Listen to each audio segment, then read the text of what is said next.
Welcome back to the Business Leaders of America podcast, where business leaders come to share their advice and journeys to success with existing and emerging leaders of America. Join us as we delve into the minds of these accomplished individuals, uncovering the strategies and insights that have propelled them to the top. Whether you're an established leader or an emerging force in the business world, this podcast is your go-to source for the knowledge and inspiration needed to navigate the dynamic landscape of American business. Now, here's your host, Dylan Bloyd. Hello, everyone, and welcome back to the Business Leaders of America podcast. Today, we are honored to have with us the great granddaddy of taxes, John Hewitt, a titan in the world of entrepreneurship and franchising. With over 55 years of experience, John has built an impressive legacy, founding 3 highly successful companies that have collectively opened over 10,000 franchises across the U.S. and Canada. Not only is John an accomplished CEO, but he's also an author with his best-selling book, iCompete, inspiring countless entrepreneurs. Through his innovative approach and unwavering commitment, he has not only reshaped the tax and business service industry, but he has also created over 800 millionaires along the way. Today, we'll delve into John's remarkable journey from his early days at H&R Block to the founding of Jackson Hewitt, Liberty Tax Service, and now Loyalty Brands, Inc., as well as his insights on franchising, technology, and the future of business. Welcome to the show, John. Thanks, Dylan. My pleasure. Yeah, I've been looking forward to this. So if you could please, if you can, give us a brief intro on yourself and how you got to where you are today. Sure. I've been in franchising and business for 55 years. I started when I was at the University of Buffalo. I took a tax course from H&R Block. I loved it. And one of my first blessings was that I knew what I wanted to do when I was 19 years old. And so 12 years later, I was running 250 H&R Block office, happy. My dad was a CFO of a public company, and he bought one of the first apples made, and no such thing as an Apple store back in the 70s. And he liked it better than the mainframe that was running his public company. So we decided that we should computerize taxes. So in 1981, we both quit our jobs and built the first tax software for an Apple computer. No one wanted it, way ahead of its time. You're not old enough to remember a world without computers, but there weren't even 500,000 desktops in the country. And people were afraid of computers. H&R Block in their annual report in 1983 wrote, 1983 wrote, people ask us why we don't computerize. We say, why should we? It doesn't save us any money. Computers or the customers don't care. We're never going to computerize. So that's how visionary they were. But we found a company in Virginia Beach called Mel Jackson Tax Service. We bought 6 offices from his widow. We merged the 2 companies, the computer company and Mel Jackson. We changed the name to Jackson Hewitt, went public, and sold it 15 years later for $483 million. Wow. So I had now founded one of the top 100 retail chains in the United States, had a non-compete for 3 years, but it didn't cover Canada because Jackson Hewitt's never gone to Canada. Having grown up in Buffalo, I'd done Canadian tax returns and knew the success of H&R Block in Canada. So we opened Liberty Tax in Canada. And within 3 years, I became one of the top 100 retail chains in Canada. So now I'd built one of the top 100 US, one of the top 100 in Canada. When my non-compete ended in 2000, decided to come back and compete in US. So now I had to compete against my own name, my own software, my own people, my own system. And yet, not only did we grow faster than Jackson Hewitt, we grew faster than them and H&R Block combined. We opened 4,000 offices in 12 years.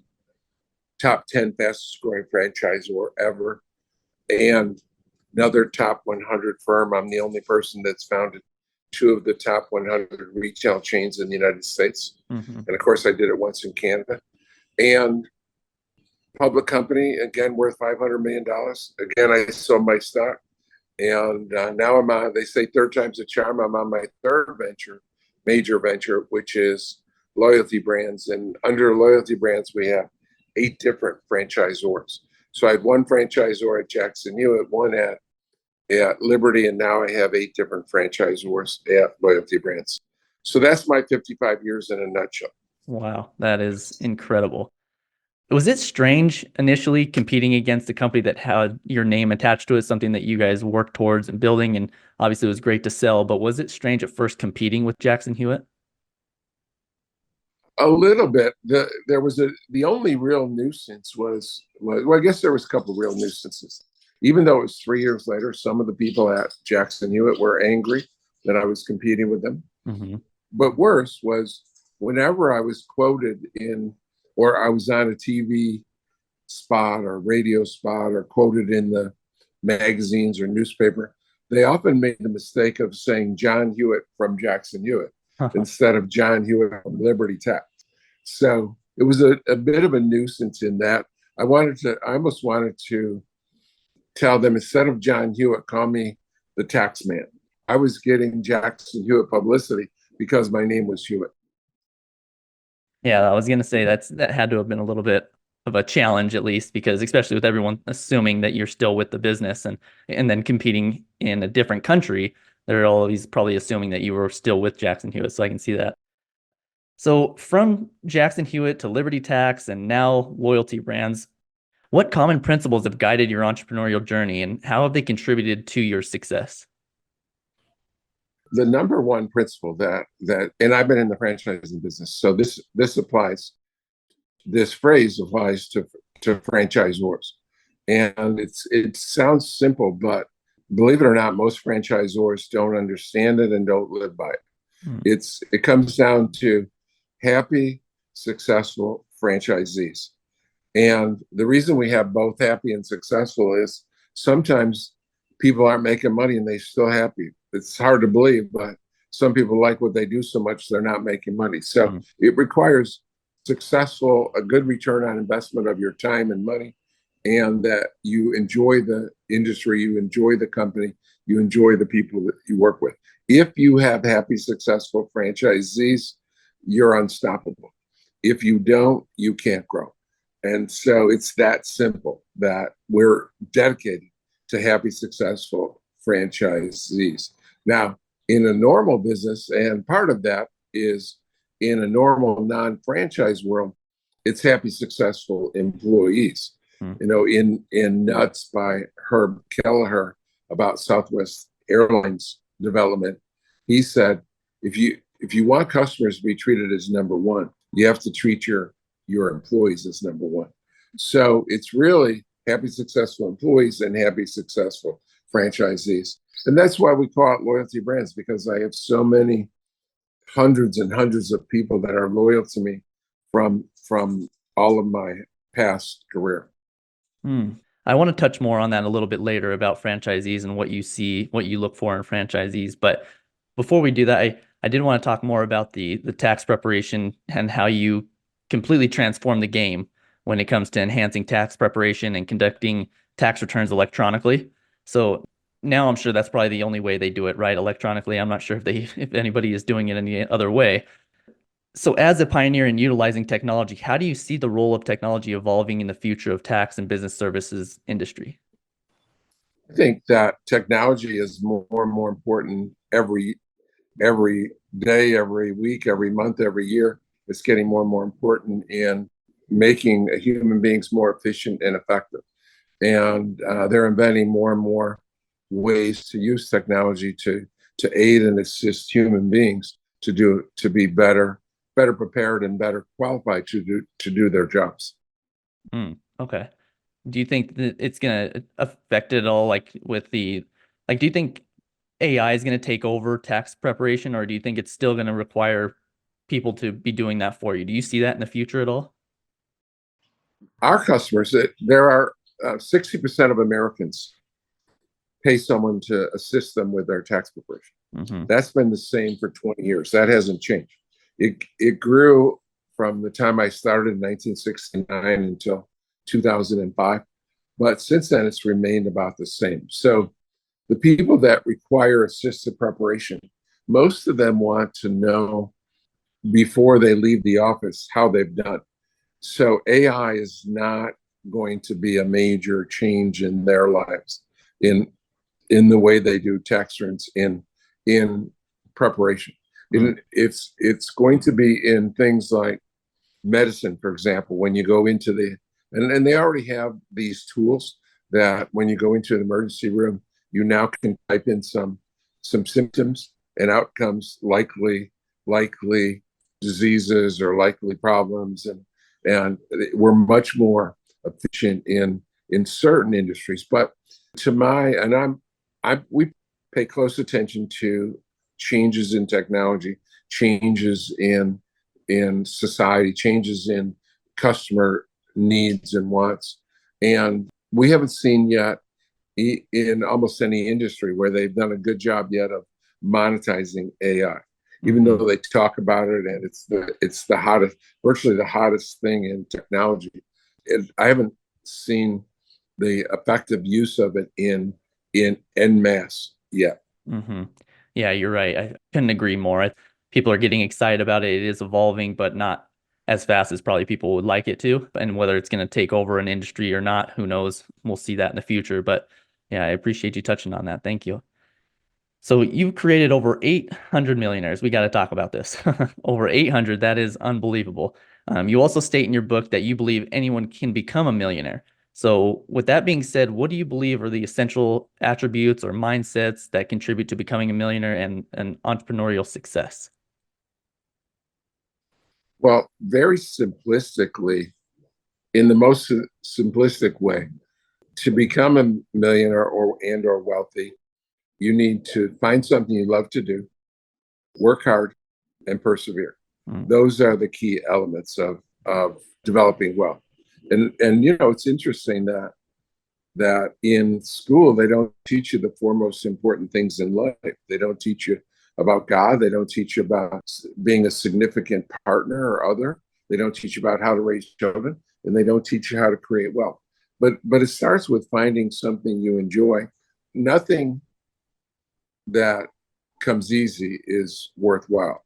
Everything that's worthwhile requires hard work. So you got to work hard. And the number one attribute of success is perseverance.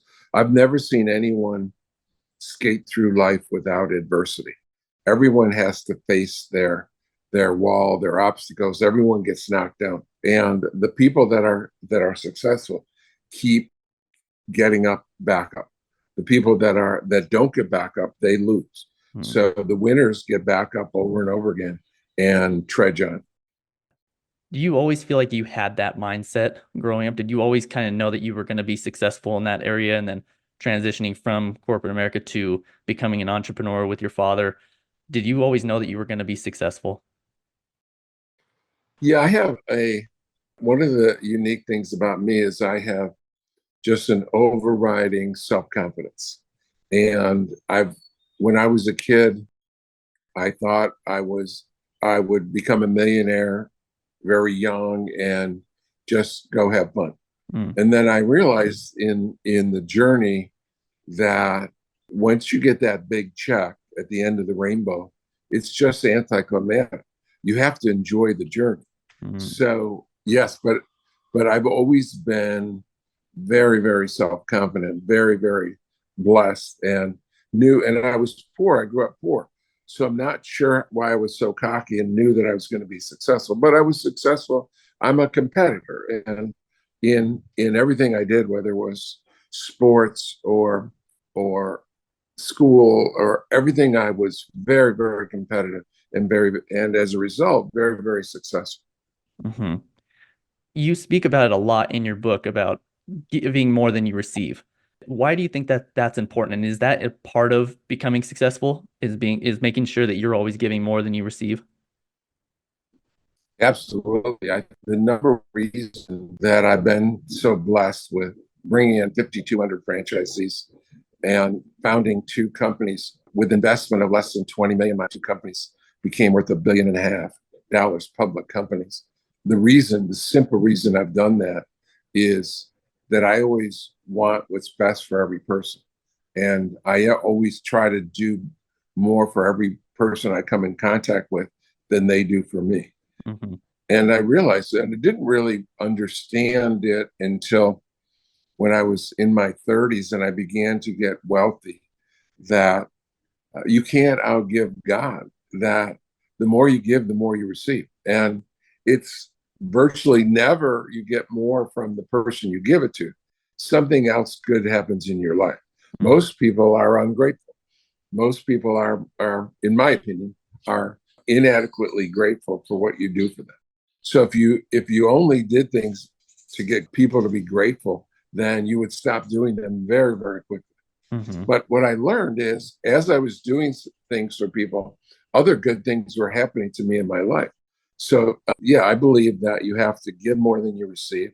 You have to give back. If you're blessed, God didn't put you on earth just to sit at a beach somewhere and collect your rewards. Mm-hmm. Yeah, you're supposed to give back and change and make the world a better place. Right. I love that so much. I've seen it in other people as well, and they've spoken a little bit about it, but it really resonated for some reason when I was reading your book. And because I look at the people that I've seen that are successful just close to in my life, especially my father. He's been a giver his entire life, and good things seem to always come his way because he's always done it with a generous heart. He's not doing it to receive back. And so when I was reading that, I immediately was thinking, I'm like, that is a very, very good point. And I appreciate you doing all that and appreciate you giving all back that you do. Thank you. Yeah. No, I saw something very surprising just last month on Facebook. And there was Denzel Washington saying, the most selfish people on the planet are the people that give the most. And I said, well, what is he talking about? And he said, because they're so happy. They're the happiest people on the planet. The people that give the most are the happiest. To me, there's no joy in taking. The joy is in giving. And it was the first time ever I heard someone say people that giving are selfish because they're doing the right thing to be happy. Right. That's a very good point. So you just actually brought in over 5,200 franchisees throughout your businesses. So I did want to touch back on this a little bit. So what qualities do you look for in potential franchisees, and what strategies do you employ to support their success? The fact that as a franchisor, your job, my job, is to create the best system in the industry. Mm. If I do that for you and I give you a franchise and you have the best system, well, what's your job? Your job is simply to follow the recipe, to follow the system. And you would think that, especially today, after I've been doing this for 55 years, I just completed my 55th tax season. You would think in the tax business that if most of my franchisees aren't anywhere near 55 years old, so I've been doing this for 55 years. In 1971, I was running 10 H&R Block offices, doing 10,000 returns. And again, most of my franchisees weren't born by then. Right. And you would think that it would be so automatic to listen. But you know what? Out of the 5,200 franchisees that I brought in, let me give you a quiz, Dylan. Guess how many have listened 100%? I'm going to say 800. Okay, well, you said you have 5 children. Right. So how many of your children listen 100%? 0. Exactly. It's 0. Zippity doo dah. No one listens. Nada. No one listens. And I consider my franchisees like children. Mm-hmm. And they're a nuisance much of the time. But when they're not, they make up for it. But the franchisees don't listen. So what I've learned is it doesn't matter how intelligent you are. It doesn't matter how experienced you are. It doesn't matter how educated you are. We have a system that works everywhere in the United States and Canada. Mm-hmm. So wherever you are, and you said you're somewhere near Reno, Nevada. You know what? It works in Reno, Nevada. Yes. So if you acquire our franchise, and I say to be open on April 15th, to be open 24 hours, then you need to be open 24 hours, not 4 hours or 6 hours or 8 hours.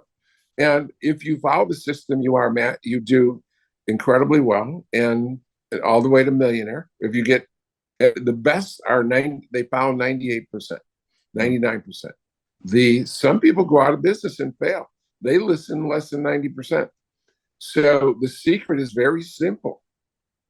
It's follow the system. And that I say that phrase 10 times, if not 100 times more than any phrase I've ever used in my life, except for maybe I love you. Right. But follow the system, follow the system, follow the system. No, that's perfect.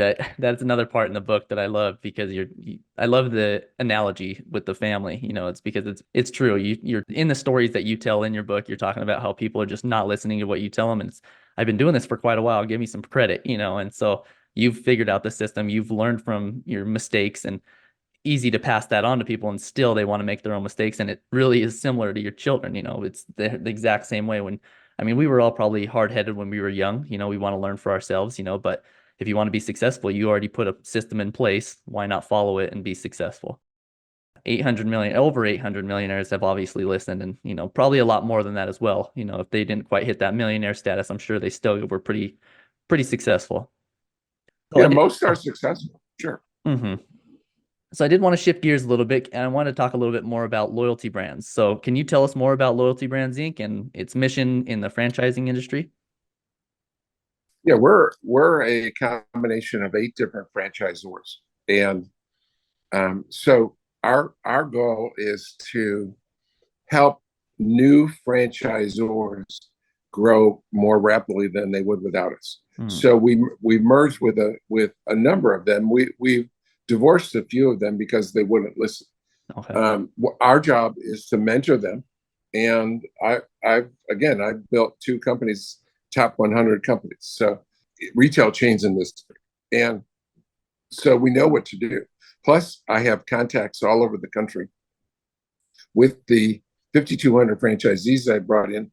They've had 100,000 employees, and so I have employees or former employees or former franchisees in every city of more than 30,000 people in this country. So if you're a franchise with us, you have access to all these people, and that's why we call it loyalty.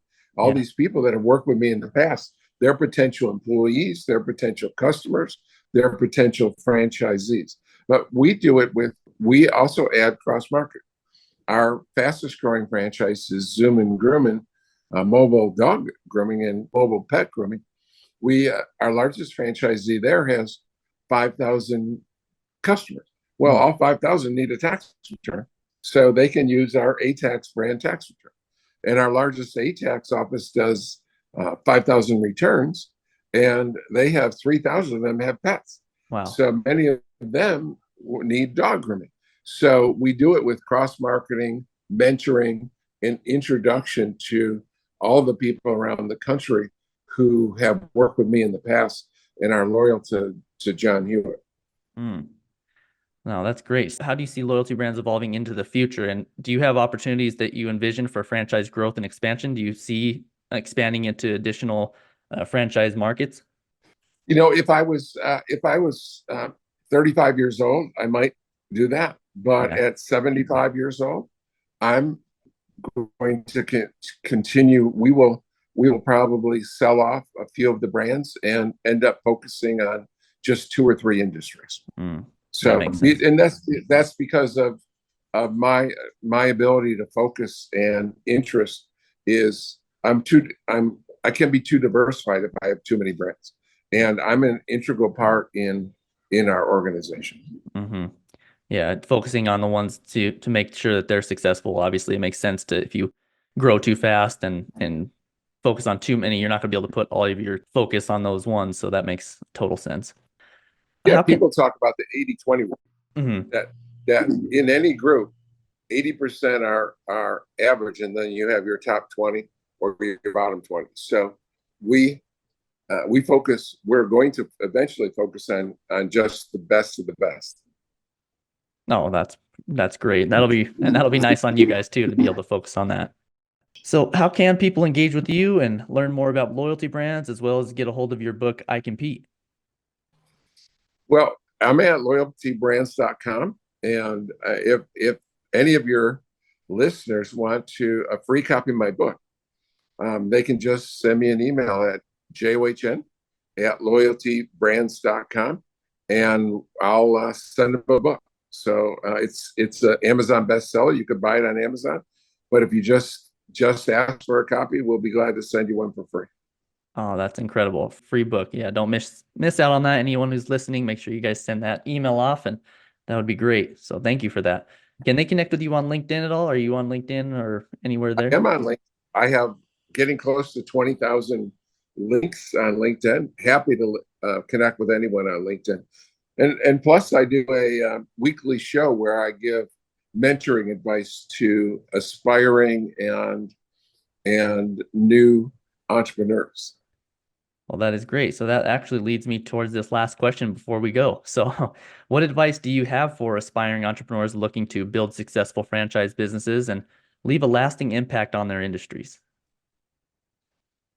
Well, again, I'll repeat some of the things that I've already said, right? One is to find something you love, work hard, persevere. Another one is that I haven't mentioned yet is always do what you say you're going to do. That's integrity. And people have different definitions of integrity. My belief is honesty is about the past. Integrity is about the future. When I make a statement to you, I'm going to do something in 3 months, or I'm going to mail a book to everyone that inquires. I'm serious. I'm obsessive about doing what I say I'm going to do. So the secret of success is simply doing what you say you're going to do.